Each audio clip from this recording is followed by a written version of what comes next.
ऐसा लगता है ये मेरी गुजारिश है, अगर कोई सुन के, जी। मुझे लगता है 1 साल के बाद आना चाहिए। देखो मंजू देवी ऐसा कैरेक्टर है कि उसका उसकी जो ग्रोथ है वो धीरे-धीरे होएगी। उसका जीवन में 2 ही सपने हैं कि एक मेरी बेटी की अच्छी जगह शादी हो जाए और मेरा घर परिवार ठीक से चलता रहे, ठीक से रोटी-सब्जी मिलती रहे। मेरी ऐसी फिल्में हैं जिनके लिए मुझे नेशनल अवार्ड मिला लेकिन वो किसी ने देखी नहीं, ये भी होता है। तो ये बहुत दुखदायक होता है क्योंकि मैं ज़्यादा बोलती हूँ मोस्टली और चुप रहने से बहुत फ़ायदा होता है। हमेशा ये कहा जाता है कि देखो क्या कपड़े पहने हैं, कपड़े से आपका कैरेक्टर तय किया जाता है। डोंट लुक एट मी ना, मेरा इंस्टा पोस्ट क्यों देखते हो? मत देखो ना, उसके लिए कितनी मेहनत कर। तो पहले साल तो मेरे से कोई बात ही नहीं करता था कि ये तो खराब लड़की है क्योंकि ये तो ऐसे स्लीवलेस पहन के आई है। सती सावित्री तुम्हारी वाइफ ले लेना, मैं तो तुम्हारी वाइफ नहीं हूँ, है ना? या मंजू देवी के पॉइंट ऑफ व्यू से देखें तो आपको किस चीज का सबसे ज्यादा इंतजार था, सबसे खास, वो जो कहते हैं बेसब्री, वो किस बात की थी इस शो को लेके अगर बात करें? सबसे पहले तो क्या है ना, शूट करने के बाद लगता है आ ही जाए, शूट करने के बाद इंतजार बड़ा गंदा लगता है, यू नो। लेकिन क्या करें, जो लाइन में है तो उस हिसाब से आता है। फिर पोस्ट प्रोडक्शन में टाइम लगता है, फिर डबिंग थोड़ी थोड़ी होती है। बस यही है, मुझे लग रहा था कि, और मेरे को ऐसा लगता है ये मेरी गुजारिश है, अगर कोई सुन के, ये जो हमारे यहाँ ओटीटी प्लेटफॉर्म जो होते हैं, नेटफ्लिक्स, अमेजोन जो होते हैं, ये इनको जैसे पंचायत को ना इकट्ठा दे दिया है कि इतने सीजन बनेंगे, तो वो बड़ा अच्छा रहता है क्योंकि आप एक पूरा देख सकते हैं कि मैं इसका ग्राफ इस तरह से बनाऊंगा। तो वो एक बड़ी अच्छी बात है पंचायत में। लेकिन कई बार कुछ सीरीज में वो लोग देते नहीं है, तो 2-2 साल, 3-3 साल लग जाते हैं, तो लोग भूल जाते हैं कि पहले सीजन में क्या होता है। हम भी शायद 2 साल बाद आ रहे हैं ना, मेरे दो ख्याल साल से। जी। मुझे लगता है 1 साल के बाद आना चाहिए, 1 साल से ज्यादा नहीं होना चाहिए।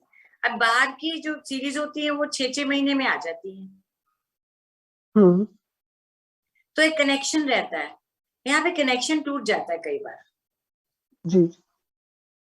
पहले सीजन में हमने देखा था, लास्ट जब वेब सीरीज खत्म हो रही थी तो मंजू देवी काफी इंडिपेंडेंट होती धीरे धीरे नजर आ रही थी। चाहे वो अपनी स्पीच देने की बात हो, चाहे वो अपना राष्ट्रगान याद करने की बात हो, चाहे वो अपना झंडा फहराने की बात हो। तो इस बार मंजू देवी में वो इंडिपेंडेंसी कितनी ज्यादा बढ़ती हुई नजर आएगी?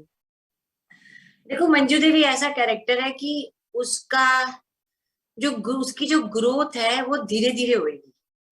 तो उसकी हाँ। जो ग्रोथ है ना, वो उसमें कोई ड्रामेटिक ग्रोथ नहीं हो सकती क्योंकि वो बड़ा सीधा साधा किरदार है। उसका जीवन में 2 ही सपने हैं कि एक मेरी बेटी की अच्छी जगह शादी हो जाए और मेरा घर परिवार ठीक से चलता रहे, ठीक से रोटी सब्जी मिलती रहे। हम्म। उसकी ग्रोथ के लिए अचानक नहीं हो सकती, वो बहुत ग्रेजुअल, धीरे धीरे होगी। और मैं ये पंचायत वाले जो टीवी वाले जो बनाते हैं, ये बड़ा रियल बनाते हैं, तो उसके हिसाब से होगी ग्रोथ, लेकिन वो बहुत धीरे धीरे होगी, जो कि बहुत रियल है। एक्टर्स आ रहे हैं, एक हम्म। सुनीता मेरी फ्रेंड है, वो मेरे खिलाफ वाली बन के आ रही हैं। एक और हैं एक्टर, वो भी आ रहे हैं। तो कुछ नए टर्न्स ट्विस्ट हैं। जी। और लाइक शुरुआत में जैसे आपने कहा कि एज एन एक्टर जब आप शूट कर लेते हैं तो ये बेसब्री होती है कि वो प्रोजेक्ट रिलीज हो जाए। बट एज एन एक्टर ऐसे फेजेस में कई बार गुजरना पड़ता है कि प्रोजेक्ट शूट हो जाते हैं, उसके बाद सालों साल रिलीज नहीं होते, कई बार तो उनके रिलीज होने की वक्त ही नहीं आता, ठंडे बस्ते में चला जाते हैं, कुछ और कंट्रोवर्सीज हो जाती है। बट एज एन एक्टर जब आप इतनी मेहनत करते हैं और उस प्रोजेक्ट से इतने ज्यादा जुड़े होते हैं, और जब इस तरह की फेजेस आते हैं, तो कैसे खुद को संभालना या फिर उससे डिटैच करना कैसे होता है? हाँ, ये बहुत मुश्किल फेज होता है, और मेरी तो ऐसी बहुत फिल्में हैं जो बनी हुई हैं, कभी शायद दिखे ना। और मेरी ऐसी फिल्में हैं जिनके लिए मुझे नेशनल अवार्ड मिला लेकिन वो किसी ने देखी नहीं, ये भी होता है। तो ये बहुत दुखदायक होता है क्योंकि आप क्यों एक्टिंग कर रहे हैं? आप चाहते हैं ज्यादा से ज्यादा लोग आपको देखें और आपकी प्रशंसा करें। हर जी। आदमी जो भी करता है सिवाय खाने के, वो इसलिए करता है हम्म। कि उसको प्रशंसा चाहिए। इनफैक्ट खाना बनाने जी। वाला भी अगर कोई खाए ना, प्रशंसा ना करे तो मजा नहीं आता। मैं तो जी। घर में अच्छे कपड़े बाहर पहन के क्यों जाती हूँ, घर में क्यों नहीं पहनती कि कोई देखे और बोले हाय हाय बड़ी अच्छी लग रही हो। तो हम्म। जब आपका काम देखते नहीं लोग तो बहुत तकलीफ होती है, क्योंकि मेहनत तो उतनी करेंगे आप, कम मेहनत तो नहीं करेंगे कि छोटी फिल्म में तो कम मेहनत करो। एज एन एक्टर तो उतनी मेहनत करेंगे ना। सो वो बहुत ही तकलीफ दे होता है। तो जब जो तकलीफ होती है तो कुछ उस पर कॉन्फिडेंस पे भी प्रभाव पड़ता होगा, फिर कुछ वो बूस्टअप करना कैसे होता है, क्या कुछ चीजें होती है फिर हाँ चलो उसको कुछ नहीं बूस्टअप कोई बात अपने नहीं। आप को देखो, वो वही है कि आप कभी फेल हो गए तो आप उठ के खड़े हो कि मैं चलो अगली बार अच्छा करूंगा। यहाँ पे तो ये भी नहीं है कि मैं अगली बार अच्छा करूंगी, मैंने तो पहले भी अच्छा किया। उसके बाद हम्म। यही होता है कि चलो अगली फिल्म देखते हैं, आगे बढ़ो, शायद अगली फिल्म अच्छी निकल आए, चल पड़े। जी। हाँ, जिस तरह से इसमें अभिषेक का कैरेक्टर जो जितेंद्र जी ने प्ले किया है, वो जो कैरेक्टर है वो फिलहाल अपने करियर को लेके काफी असमंजस में है या फिर कहें कंफ्यूजन में है कि मुझे ये सचिव सेक्रेटरी का जॉब करना है, एमबीए करना है, कैट क्वालिफाई करना है। इस तरह की सिचुएशन या फिर कंफ्यूजन सबकी लाइफ में कभी ना कभी होती है। आपकी लाइफ में भी रही होंगी, तो आप उन सिचुएशन से कैसे डील किया, वो जो कंफ्यूजन वाली कभी रही, अगर रही तो कैसे उसको डील किया? बहुत ऐसा होता है, और मैं इस नतीजे पे पहुंची हूँ इस उम्र में आके कि दिमाग से मत सोचो, दिल दिल की बात सुनो। जो दिल कहता है सही कहता है, जब आप दिमाग लड़ाना शुरू कर देते तो सब गड़बड़ हो जाता जी। दो लाइनों में काफी गहरा आंसर। है। अब मैं अभी आपका एक पोस्ट देख रहा था जिसमें आपने लिखा था एक चुप सौ सुख, एंड आपने उसकी रिपीटेशन की बात की, एंड बहुत प्यारी मुस्कान के साथ कहा कि हम मैं इसको बार बार करती रहूंगी। बट अगर रियल लाइफ की बात करें तो ये चीजें, ये जो मंत्र है एक चुप सौ सुख, ये कौन किन पहलुओं पे अप्लाई करती है?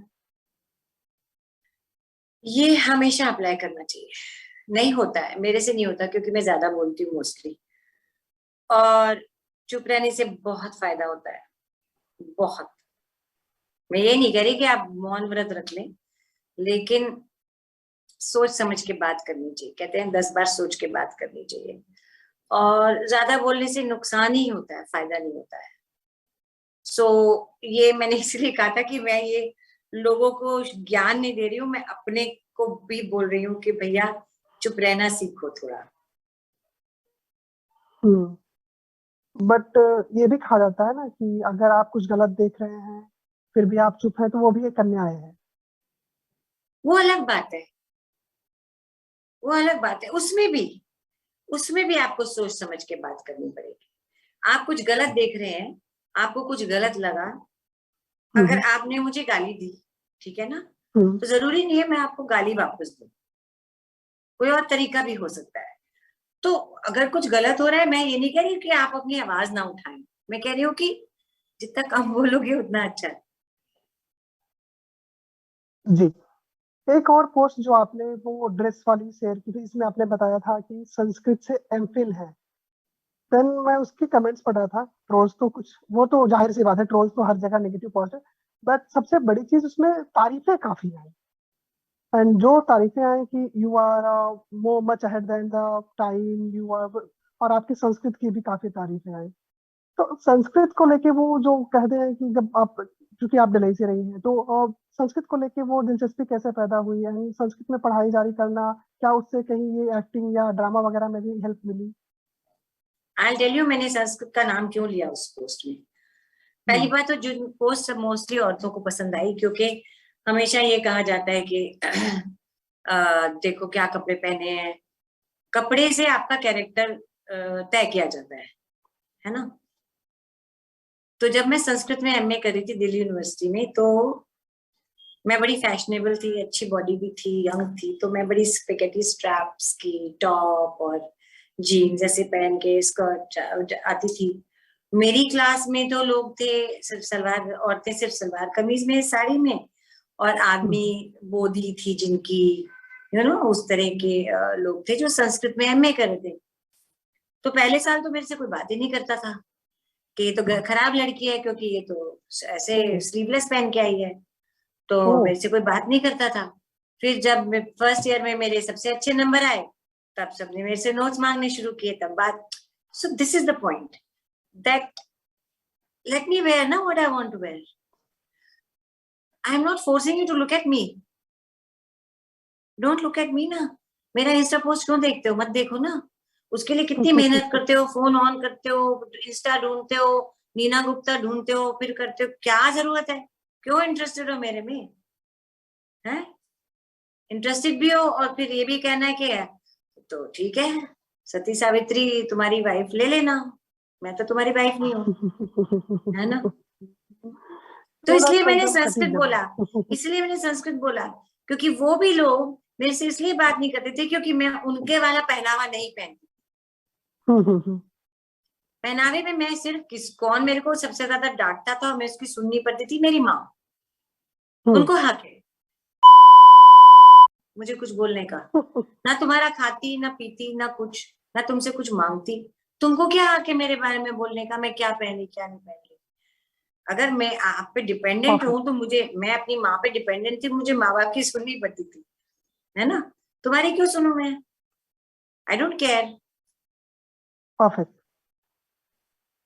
पंचायत का अगर शाब्दिक अर्थ निकालें तो जहाँ 5 बैठते हैं, फैसला करते हैं, एंड कुछ लोग भी इकट्ठा, कुछ लोगों की भीड़ इकट्ठा होती है, और कुछ अपने अगर गली मोहल्लों की बात की जाए तो वहाँ पंचायत शब्द का अर्थ इससे भी लगाया जाता है कि जहाँ लोग चर्चा करते हैं, जहाँ कुछ लोग मिलकर चर्चा करते हैं, वो भी पंचायत कही जाती है। हाँ इस हाँ तरह की पंचायतें आपको कितनी पसंद है? इसमें लोगों से गपशप करने वाली या फिर बातें करने वाली का हिस्सा बनना? हाँ, ये अच्छा है, क्योंकि कहते हैं ना क्या पंचायत लगा के बैठे हो, ऐसा कहते हैं करेक्ट, जी जी। ना। एक उसका नाम पंचायत था, क्या था?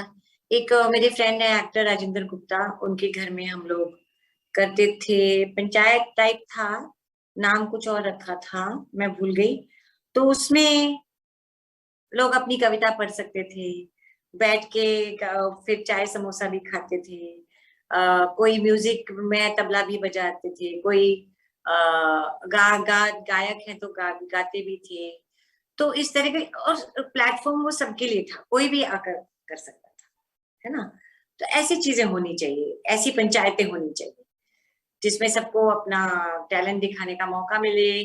फिर उस पर बातचीत होती थी कि कोई पुराना पुराना कोई गीतकार है, उसके गीत पे बात होती थी, ऐसी इस तरह की चीजें होती थी।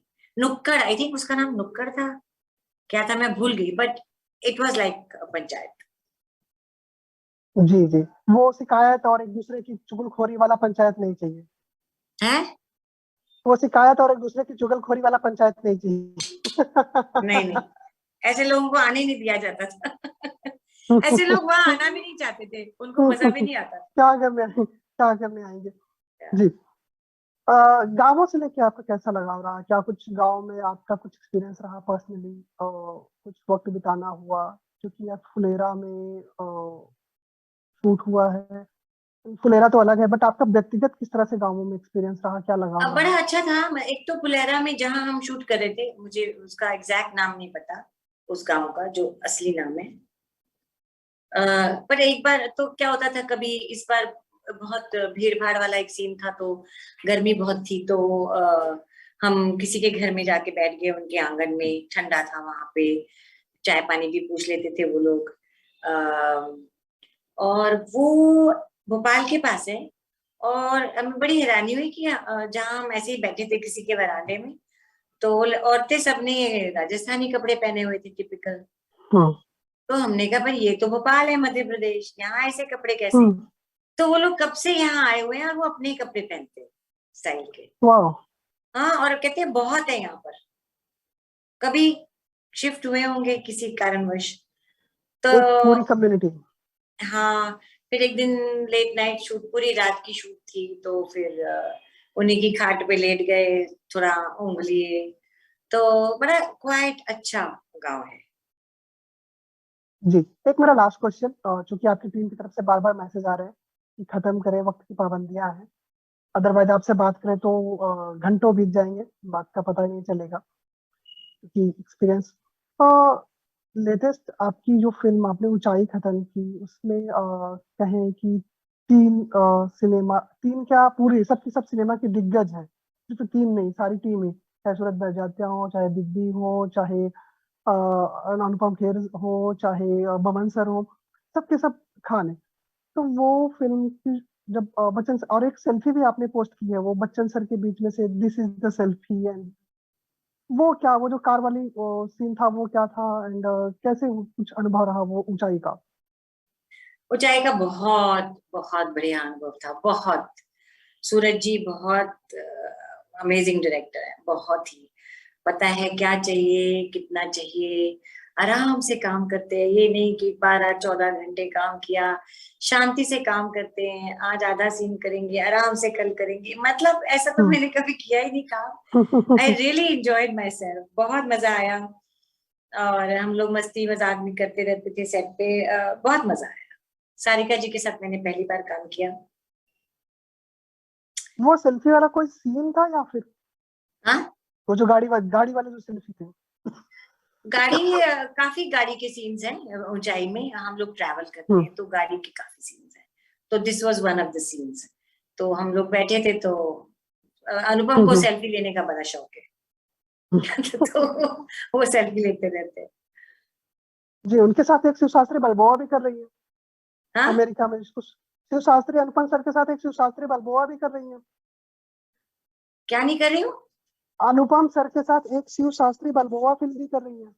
हाँ, वो भी हो गई। अमेरिका में 1 महीने का शूट था, वो भी खत्म हो गई। फिर मैंने एक बा करके किया हार्दिक गज्जर के साथ। एक डॉग की फिल्म की है जियो के साथ, विद अ डॉग। काफी कुछ किया है मैंने, जो धीरे धीरे आएगा। गुड बाय आएगा, विकास पहल की। जी जी जी जी जी जी। So thank you so much ma'am, and आपकी शो के लिए मेरी ढेर सारी शुभकामनाएं। लोग थैंक यू। देखें। Thank you so much. Bye. Thank you, bye bye.